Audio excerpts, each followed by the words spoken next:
फूलों की जादुई परी। एक समय की बात है, एक गांव में प्रियांशी नाम की एक राजकुमारी रहती थी।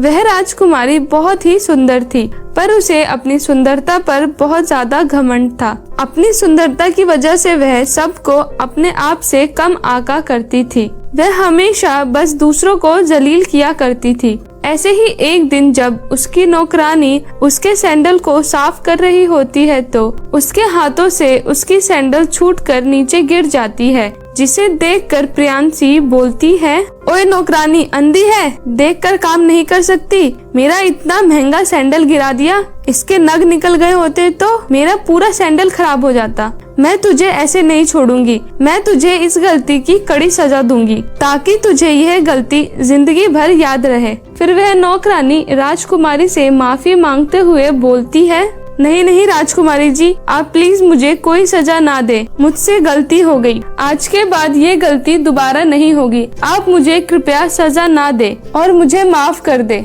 नहीं, मैं तुझे बिल्कुल माफ नहीं करने वाली, मैं तुझे काल कोठरी में डलवा कर रहूंगी ताकि यह सजा तुझे जिंदगी भर याद रहे और तुम दोबारा ऐसा करने का सोचो भी ना। फिर वह नौकरानी बोलती है, नहीं नहीं राजकुमारी जी, मुझे माफ कर दीजिए, मैंने ये जानबूझकर नहीं किया, ये तो मुझसे गलती हो गई थी, आइंदा ऐसी गलती दोबारा नहीं होगी मुझसे। उस नौकरानी के बहुत विनती करने के बाद भी प्रियांशी उनकी एक नहीं सुनती और उसे काल कोठरी में बंद करवा देती है।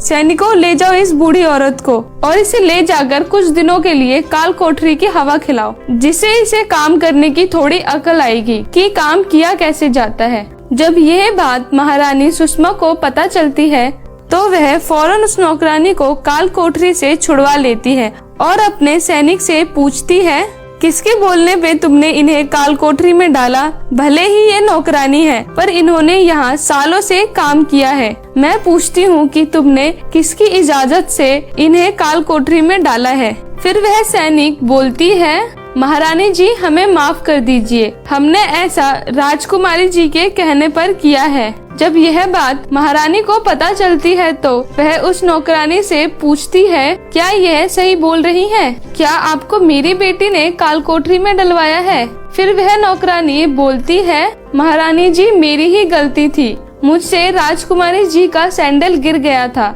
जिसकी वजह से उन्होंने मुझे काल कोठरी में डाला। फिर महारानी बोलती है, मैं अपनी बेटी की तरफ से आपसे माफी मांगती हूँ। कोई बात नहीं महारानी जी। फिर महारानी अपनी बेटी प्रियांशी के पास जाकर बोलती है, प्रियांशी ये तुमने अच्छा नहीं किया। क्या माँ, ऐसा क्या कर दिया है मैंने? ज्यादा बनो मत, मुझे सैनिकों से पता चला कि तुमने मालिनी को काल कोठरी में डलवाया था और वो भी एक सैंडल के गिर जाने के लिए। तुम्हें जरा सी भी शर्म नहीं आई? अभी जाकर तुम उनसे माफी मांगो, उन्होंने तुम्हें बचपन से पाला है, मुझसे ज्यादा उन्होंने तुम्हारा ख्याल रखा है और तुमने उनके साथ इतनी बदतमीजों की तरह व्यवहार किया। फिर प्रियांशी बोलती है, माँ वे एक नौकरानी है, यह उसका काम है जिसके लिए उसे पैसे मिलते हैं। यहाँ अगर कोई एहसान नहीं करती है वो हम पर। अगर वो अपने अच्छे काम के लिए पैसे लेती है तो उन्हें अपने खराब काम करने के लिए भी तो सजा मिलनी चाहिए ना। तुम उनसे माफी मांगती हो या नहीं? नहीं नहीं, मैं नहीं मांगूंगी। इतना बोलकर प्रियांशी वहाँ से चली जाती है और जाकर अपने गार्डन में बैठ जाती है। अपनी बेटी के इस व्यवहार को देखकर सुषमा को उसके लिए चिंता होने लगती है और वह मन ही मन सोचती है, ना जाने इस लड़की का क्या होगा। अगर इसी प्रकार इसका व्यवहार बना रहा तो वह आगे चलकर अपना राजपाट कैसे संभालेगी, अपनी प्रजा का ध्यान कैसे रखेगी। ये तो बहुत स्वार्थी बनती जा रही है, बिना किसी दूसरे के हित के बारे में सोचे कुछ भी करती है। ऐसे तो वह अपनी प्रजा के लिए एक बहुत ही बुरी रानी बनेगी। मुझे अभी जाकर यह सारी बात प्रियांशी के पिताजी को बतानी होगी। फिर सुषमा महाराजा सूरजमल के पास जाकर बोलती है, सुनिए जी, हमें प्रियांशी के बारे में कुछ सोचना चाहिए। वह दिन पर दिन और भी बिगड़ती जा रही है। वह अपने सिवाय किसी और का सोचती ही नहीं है। आज उसने मालिनी दाई को काल कोठरी में बंद करवा दिया था। मैंने उसे समझाने की कोशिश की कि वह जाकर उनसे माफी मांगे, पर उसने मेरी एक भी नहीं सुनी और वहाँ से चली गई। मुझे प्रियांशी की इस व्यवहार की वजह से उसकी भविष्य की चिंता हो रही है। महारानी सुषमा की यह बात सुनकर महाराजा सूरजमल कहते हैं, हाँ, चिंता तो अब मुझे भी होने लगी है उसकी। अगर उसका ऐसा ही व्यवहार रहा तो वो राजपाट कैसे संभालेगी, इसकी तो मुझे बहुत चिंता हो रही है। अगले साल वो 18 साल की हो जाएगी। मैं उसका राज अभिषेक करने का सोच रहा था, पर उसको मैं अब राजपाट कैसे दूं? उसको तो अपनी जिम्मेदारी का ही एहसास नहीं है, वो राजपाट कैसे संभालेगी? ये सब हमारी ही गलती है, हमने उसे कभी भी जिम्मेदारी का एहसास नहीं कराया। आज वो जैसी बन गई है, इसमें हमारा ही दोष है। फिर महारानी सुषमा बोलती है, हाँ, पर अब हमें उसे सही राह दिखानी होगी। हमें उसे उसकी जिम्मेदारियों का एहसास करवाना होगा। और वहीं प्रियांशी अपने गार्डन में बैठी होती है। उसका गार्डन बहुत ही ज्यादा सुंदर था। वहाँ तरह तरह के रंग बिरंगे फूलों के पौधे थे। उसके गार्डन में एक लड़की काम करती थी जिसका नाम मीना था। मीना बहुत ही गरीब परिवार से थी। उसके घर में उसकी बूढ़ी दादी के सिवाय कोई नहीं था। वह राजमहल के गार्डन में काम करके अपना घर चलाया करती और अपनी दादी का ख्याल रखती थी। उसे फूल बहुत पसंद थे। वह राजमहल के फूलों का बहुत ख्याल रखती है। उस दिन भी वह उन फूलों में पानी डाल रही थी। पानी डालते डालते उससे कुछ पानी के छींटे प्रियांशी के कपड़े पर गिर जाता है, जिसे देखकर प्रियांशी गुस्से से आग बबूला हो जाती है और गुस्से में आकर बोलती है, अंधी कहीं की, तुम सब नौकर एक जैसे हो गए हो, एकदम कामचोर। अपना काम तक सही से नहीं करते हो तुम लोग। जब देखो तब कोई ना कोई चीज खराब करते रहते हो। इतना बोलकर प्रियांशी उसे एक चाटा लगा देती है। फिर मीना उसे माफी मांगते हुए बोलती है, राजकुमारी जी, मुझे माफ कर दीजिए। मैंने आपको देखा नहीं था कि आप गार्डन में बैठी हुई हो।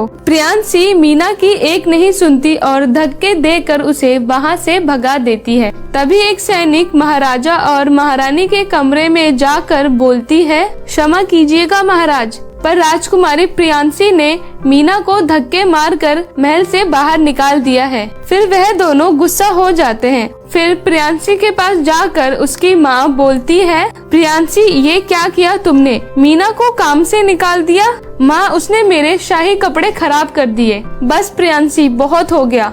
हम तुम्हें कुछ नहीं कह रहे तो तुम अपनी मनमानी करती जा रही हो। तुमने इतनी प्यारी बच्ची को काम से निकाल दिया। उसकी तरह हमारे गार्डन का कोई ख्याल नहीं रख पाता था और तुमने बिना कुछ सोचे समझे उसे काम से निकाल दिया। सच में प्रियांशी, तुम कभी कभी बहुत हद कर देती हो। तुम्हें जरा भी अंदाजा नहीं है कि आज तुमने क्या किया है। पर माँ, उसने मेरी ड्रेस गंदी करी थी और आप एक नौकरानी के लिए मुझे डांट रही हो। आप मेरी बातों को ना ही सुन रही हो और ना ही समझने की कोशिश कर रही हो।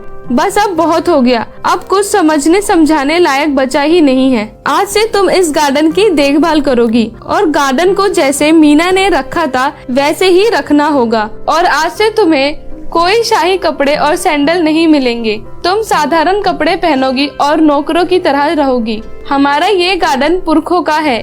ध्यान रखना कि इसका एक पौधा भी ना मुरझाए। अगर एक पौधा भी मुरझाया तो तुम्हारी सजा के 1 साल जुड़ जाएंगे। अपनी माँ की यह बात सुनकर प्रियांशी अपने पापा से बोलती है, पापा, आप माँ को देखो ना, वह मेरे साथ कैसा दुर्व्यवहार कर रही हैं। सूरजमल के बोलने से पहले ही उसकी माँ बोलती है, मैं दुर्व्यवहार कर रही हूँ? और जो तुम दूसरों के साथ करती हो वो क्या है? अब तुम्हारे साथ दुर्व्यवहार हो रहा है तो तुम्हें बुरा लग रहा है। फिर महाराजा सूरजमल बोलते हैं, बेटी प्रियांशी, माँ सही कह रही है। तुम्हें जब तक अपनी जिम्मेदारी का एहसास नहीं होता तब तक तुम्हें ऐसे ही जिंदगी जीनी है जैसे तुम्हारी माँ ने बोला है।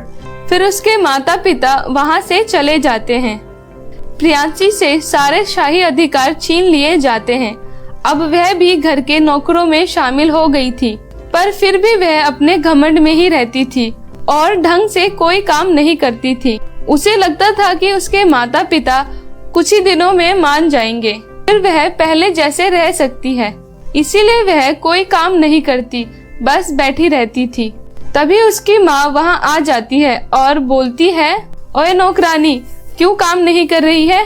2 दिन हो गए हैं और तूने एक पौधे को भी पानी नहीं दिया। आज से तेरा 2 दिन का खाना बंद। तू जितने दिन काम करेगी उतने दिन का ही खाना मिलेगा। माँ, आप ये किस तरीके से बात कर रही हो? आप मुझसे इस तरह से व्यवहार नहीं कर सकती हो। आखिरकार मैं यहाँ की राजकुमारी हूँ। फिर उसकी माँ बोलती है, जबान संभाल कर लड़की, तुम इस महल की महारानी नहीं हो। तुम इस तरीके से मुझसे बात नहीं कर सकती हो। अब तुम इस घर की नौकरानी हो और अपने हद में रहना सीखो। और अगर शाम तक तुमने यह सारा काम नहीं किया तो मैं तुम्हें काल कोठरी में डाल दूंगी और फिर तुम अपनी सारी रात काल कोठरी में ही काटना। इतना बोलकर सुषमा वहाँ से चली जाती है। अपनी माँ का यह रूप देखकर प्रियांशी बहुत उदास हो जाती है और वहीं बैठकर रोने लगती है। ये माँ को क्या हो गया है? वह मुझसे कैसे बात कर रही हैं? आज से पहले उन्होंने ऐसा व्यवहार कभी नहीं किया मेरे साथ, और वो भी एक नौकरानी के लिए। इतना बोलकर वह रोने लगती है। प्रियांशी नहीं जानती थी कि जिस गार्डन में वह रो रही है वह एक जादुई गार्डन था जहाँ एक परी रहती थी। प्रियांशी को रोता देख वह परी बोलती है, प्रियांशी तुम मत रो। प्रियांशी उसे देखकर चौंक जाती है और बोलती है, आप कौन हो और इस राजमहल में कैसे आई? प्रियांशी, मैं राजमहल में ही रहती हूँ, पर मैंने आज से पहले आपको यहाँ कभी नहीं देखा। प्रियांशी, मैं इस गार्डन में रहती हूँ। मैं इस गार्डन की फूलों की परी हूँ। मेरा नाम रोजी परी है। मैं तुम्हें बचपन से ही देखती आ रही हूँ। तुमने बहुत सी गलतियाँ की है और तुम्हारी माँ तुम्हें समझाने की कोशिश कर रही है। याद करो, तुम भी अपने नौकरों के साथ इसी तरीके से बात करती हो। वह तुम्हें तुम्हारी गलतियाँ याद दिला रही हैं और तुम्हें तुम्हारी जिम्मेदारियों का एहसास करवाना चाहती हैं। पर परी, आपने देखा ना माँ ने मुझसे कैसे बात की। वह मुझसे बिल्कुल भी प्यार नहीं करती। उन्होंने मुझे मेरे ही महल की नौकरानी बना दिया है। प्रियांशी, अगर तुम्हें लग रहा है कि तुम्हारी माँ को तुमसे प्यार नहीं है तो तुम यह गलत सोच रही हो। तुम खिड़की से अपनी माँ के कमरे में झांक कर देखो, फिर तुम्हें पता चलेगा। फिर जब प्रियांशी अपनी माँ के कमरे में झांकती है तो वह देखती है कि उसकी माँ रो रही है, जिसे देखकर वह हैरान हो जाती है और परी से बोलती है, परी, माँ तो रो रही है, पर वो क्यों रो रही है? प्रियांशी, तुम्हारी माँ को भी बहुत बुरा लग रहा है तुम्हें इस हालत में देखकर। वह ऐसा तुम्हें सुधारने के लिए कर रही है ताकि तुम्हें अपनी गलतियों का एहसास हो। यह सब सुनकर प्रियांशी को अपनी गलतियों का एहसास होता है। फिर वह परी से बोलती है, रोजी परी, आपका शुक्रिया कि आपने मेरा मार्गदर्शन किया, नहीं तो मैं अपनी ही घमंड में इतनी खोई हुई थी कि दूसरों के बारे में कभी सोचा ही नहीं। मैं अपनी ही घमंड में इतनी चूर थी कि मुझे एहसास ही नहीं था कि जो मैं बोल रही हूँ उससे सामने वाले को कितना बुरा लग सकता है। मैं आज के बाद कभी भी किसी के साथ दुर्व्यवहार नहीं करूँगी और अपनी जिम्मेदारियों को भी समझूंगी और अपनी पूरी मेहनत के साथ काम करूंगी। फिर प्रियांशी बहुत ही मेहनत के साथ गार्डन का देखभाल करती है और अपना काम करती है। ऐसे ही कुछ महीने बीत जाते हैं। उसे इतनी मेहनत के साथ काम करता देख उसके माता पिता को एहसास होता है कि वह सुधर चुकी है और उसे अपनी जिम्मेदारियों का भी एहसास हो चुका है। फिर वह उसके पास जाकर उसे बोलते हैं, हम तुम्हें माफ करते हैं। तुम्हें अपनी गलतियों का एहसास हो चुका है। अब तुम हमारे साथ राजमहल में रह सकती हो। यह सुनकर प्रियांशी बहुत खुश होती है और फिर अपने माता पिता के साथ राजमहल में चली जाती है।